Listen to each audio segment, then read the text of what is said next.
Төлөөлөгчдийн нэрийн өмнөөс гадаад хэлбэрийг ажлын ажил хийгье. Энэ удаагийн бодлогыг офисын хөтөлбөрийн холбооны 28 дугаар хуулиас гишүүн орнуудаар өгүүлсэн зөвлөмжийн хүрээнд эцэг хэлцүүлэг туршлага сонирхолтой бичсэн ажлуудыг хийжээ.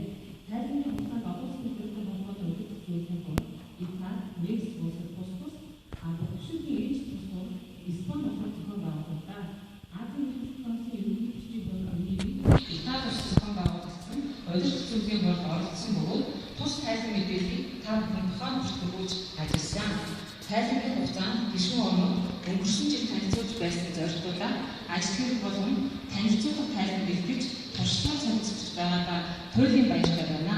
Бидний энэхүү хурал чуулганаар хэлсэн сэдв тус бүр туршлага болон хоригдлогдож улс бүрийн нөтрөөдийн байгууллагад ашиг тусаагч байгаа нь их сайшаалтай хэрэг болж байна.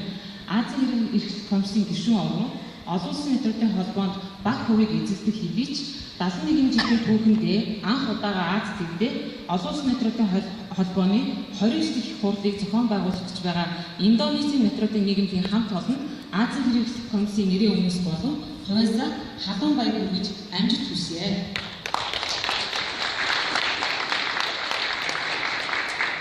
Нөтрөөч мэргэжлийн ашиглалтыг сурталчлах, улс бүрийн нөтрөөдийн нийгэм хөгжил үүргийг нэмэгдүүлэх, эргэцэн оршийг сайжруулах, ухаалаг нөтрөөдийн үйлчлэгийг бий болгох их зорилт үүсэлтэй дахин амжилт хүсэж өнөөдрийн хурал амжилттай оролцохыг хүсэн өрөө.